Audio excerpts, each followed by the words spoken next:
Okay, let's get started. First, have a look at these pictures. These pictures are now numbered 1 through 9. Think for a moment. What words do you think of when you see each picture?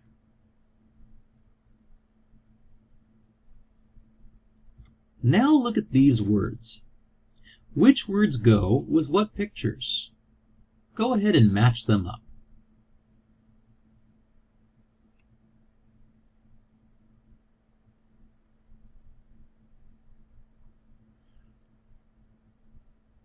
How did you do? Were you able to match the words correctly?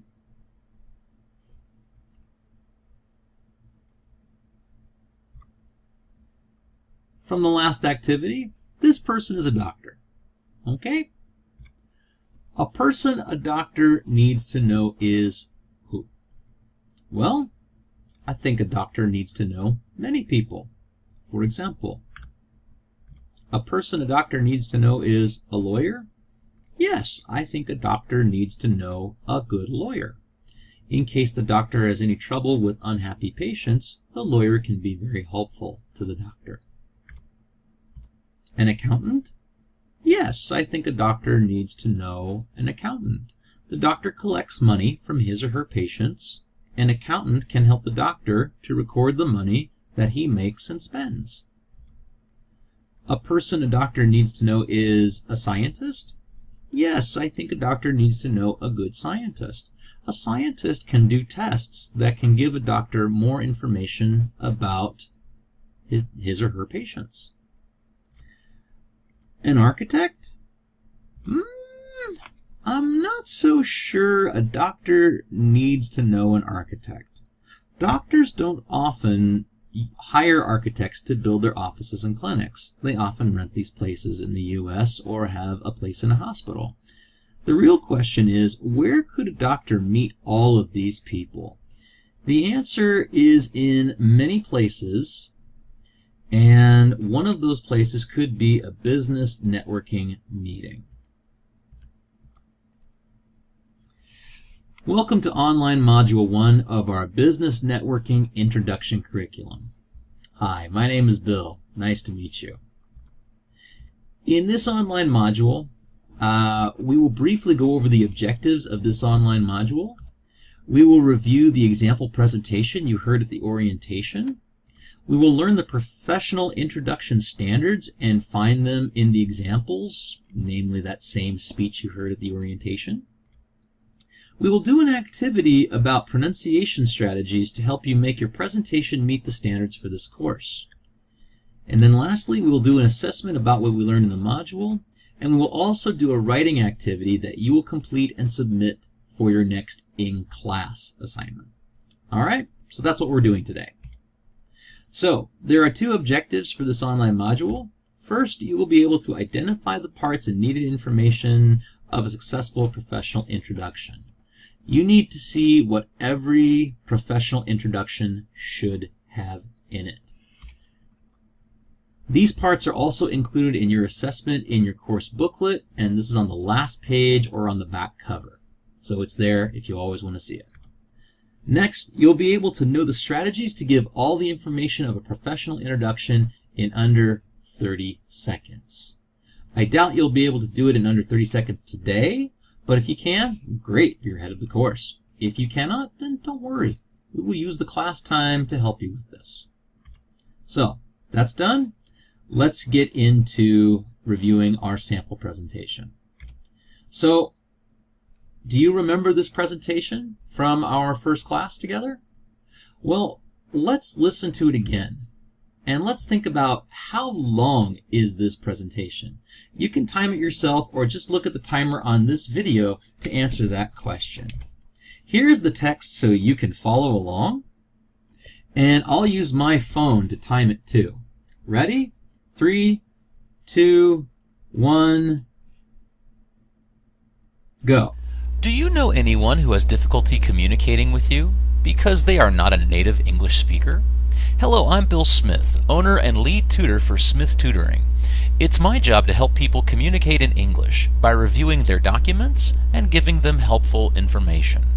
This week I'm looking for people who need help with their English for their business presentations or business documents. Again, I'm Bill Smith with Smith Tutoring. Thank you. And stop.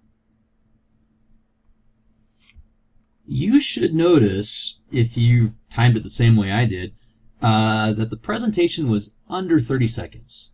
We will use this presentation and practice with this presentation more in this lesson. For a successful professional introduction, you need to do 6 things. The first 4 things are the content of your structure of your introduction.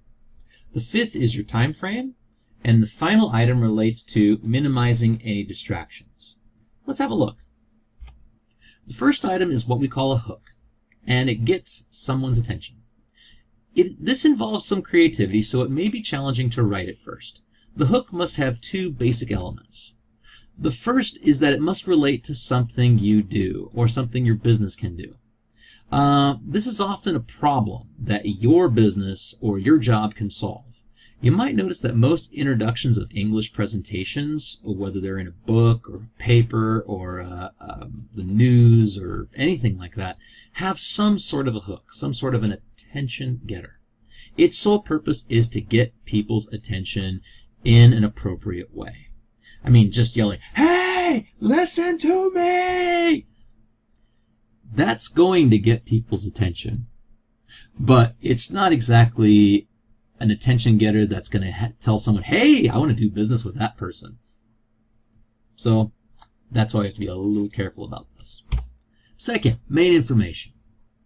Very straightforward. This is where you tell people at this business networking meeting about you and what you do.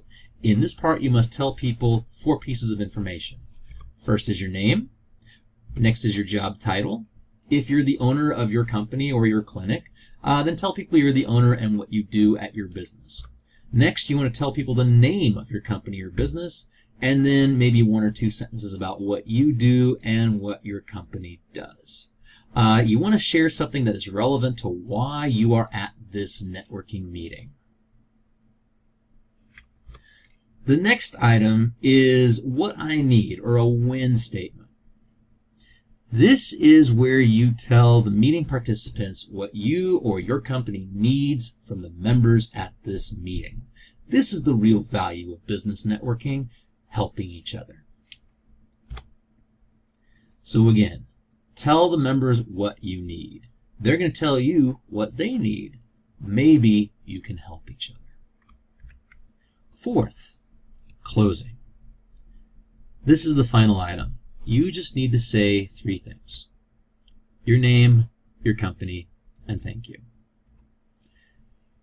It's important to say it again because sometimes you get their attention later in your presentation, but they didn't catch your name or your company name. So you get to say it one more time just as a courtesy, as something nice to do.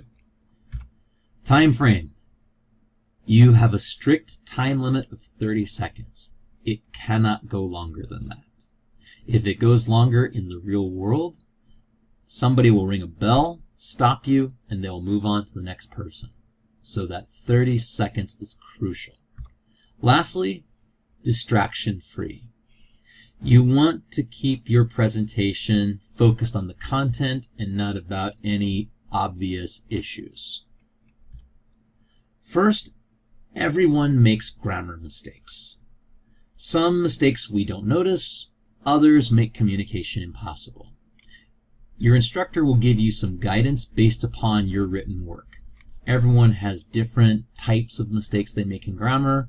Your instructor wants to give you some more tailored feedback based upon what you do. Next, you need to use words that you feel comfortable with pronouncing. When you are comfortable, you are understood. When we use big words, we may not be understood simply because we're not comfortable with the pronunciation.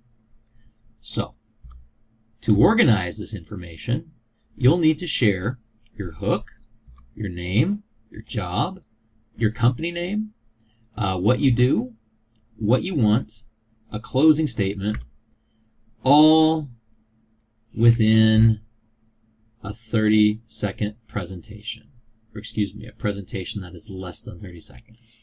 And again, if you look at the back page of your booklet for this course, you'll see this paper. This is where your instructor will evaluate your presentations for the in-class sections. The only day we really care about is day 3. And this is when you'll be given 3 chances. Come here. 1, 2, 3 to get that presentation with everything in it under 30 seconds. Okay? You will give presentations for in-class Module 1 and in-class Module 2, but again, this is simple feedback. This will let you know what your instructor is happy with and the things you need to work on. So now that we know what is expected, let's take a look at our example and let's see if it's all here. So let's look at our model presentation and check it. Is everything there? Let's go through the checklist. First, is there a hook? The answer is yes. There is a hook. The first paragraph is a question that relates to what the speaker does. Will it get someone's attention? It's not the most exciting hook, but a hook doesn't have to be that exciting. Next is the main information. Is it all there? The answer is yes. If we look at this section, we can see that the speaker says his name, Bill Smith, his job, owner and lead tutor. And so this is his business, and he also provides a service for his business rather than managing his business. He gives us the name of his business, and he also tells us a little information about his business. So it's all there. No problems here.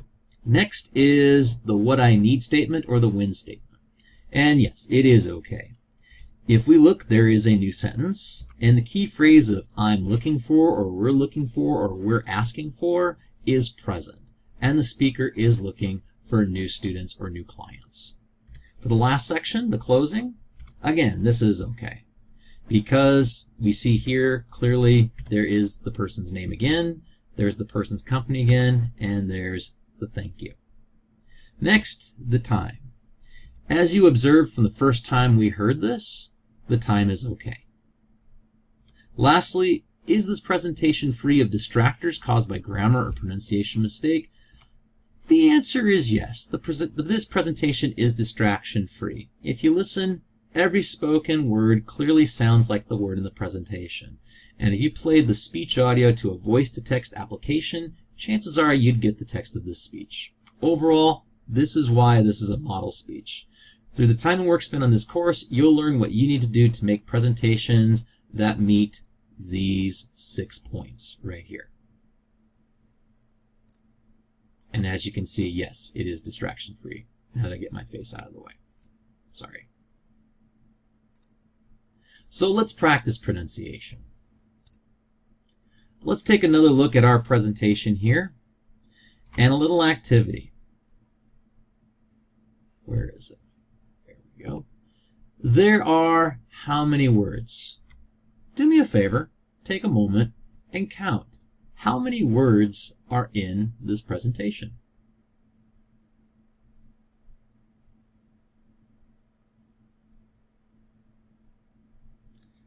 Okay, when I counted this presentation, this is what I found out in terms of how many words are in this presentation. And that makes a total of 70 words.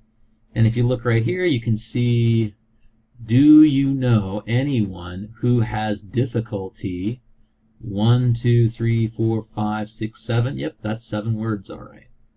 Okay, so that's how many words are in this presentation. Now, syllables. This is a little tricky. So just to remind you what a syllable is, presentation is 1 word. There's a beginning of the word, it's 1 word. However, how many sounds are in this word? Or how many syllables, to be more exact? If we listen to the word presentation, let me get my video up here. If we listen to the word presentation and count with me, whoops, that's too much. Presentation.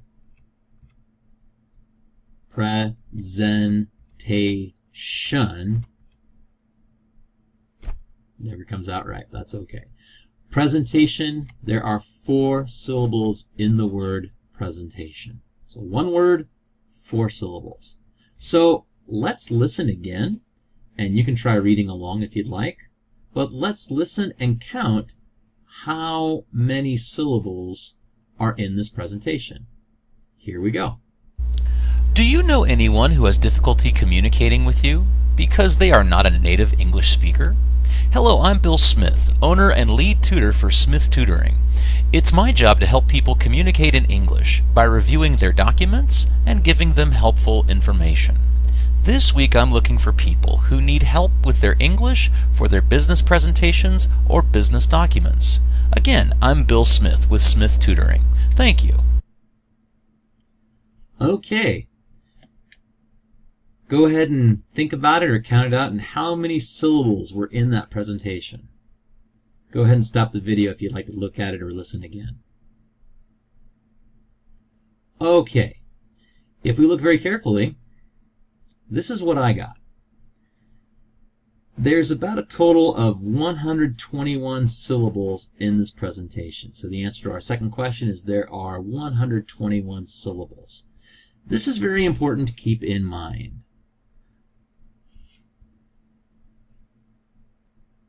Okay, so it is difficult to say 121 syllables in 30 seconds.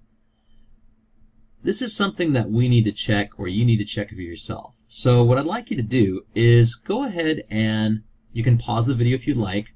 Practice reading this presentation. Time yourself.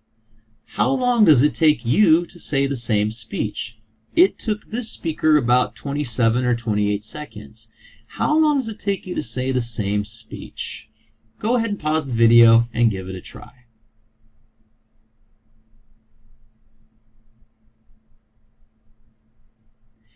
Okay, if you didn't finish this speech in under 30 seconds, that's okay. These are not your words. This is not your speech. Here are a couple of strategies to help you to make a presentation that's under 30 seconds.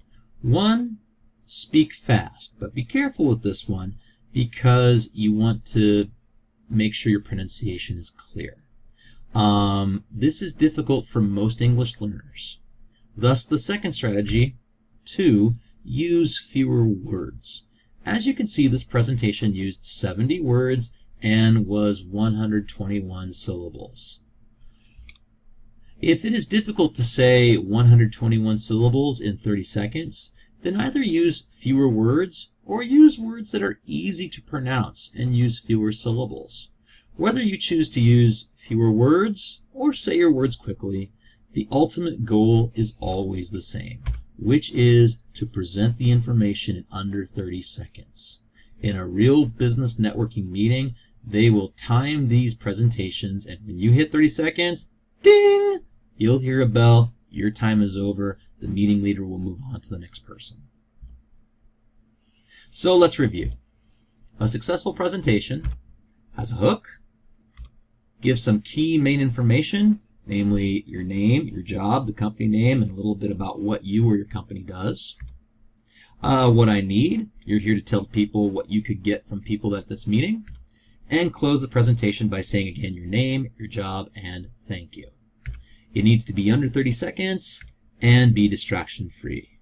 To put all this information into a clear presentation and make it free of distractors, ultimately, you've got to put it all in and make it come out so that it's under 30 seconds and it is very clear. Okay, so let's assess your understanding. Go ahead and pause the video and complete the assessment. You'll either find this assessment in a link under the video, on your online module, or in your student booklet. After you complete the assessment, you're not done yet. We have to do the writing activity. And also, you may need to do a survey, so in other words, you can rate the material and how well you're liking this program so far. So, once you finish the assessment, move on with the video. For your in-class activity, the activity you're going to prepare for your in-class Module 1, you're going to make an introduction. You're going to use the template online or in your booklet. So if you're doing it online, you may have a form to complete, and this might be a little bit easier than picking up the pencil and writing in a booklet. So try to do the online one. That'll be easier for everyone. But if you can't, the booklet will be just fine. All we need you to do is you need to say your name, what you do, what you want from this class, and then close with your name, what you do, and thank you. Doesn't sound like a lot to prepare, but it's not, again, what we prepare, but how we prepare it.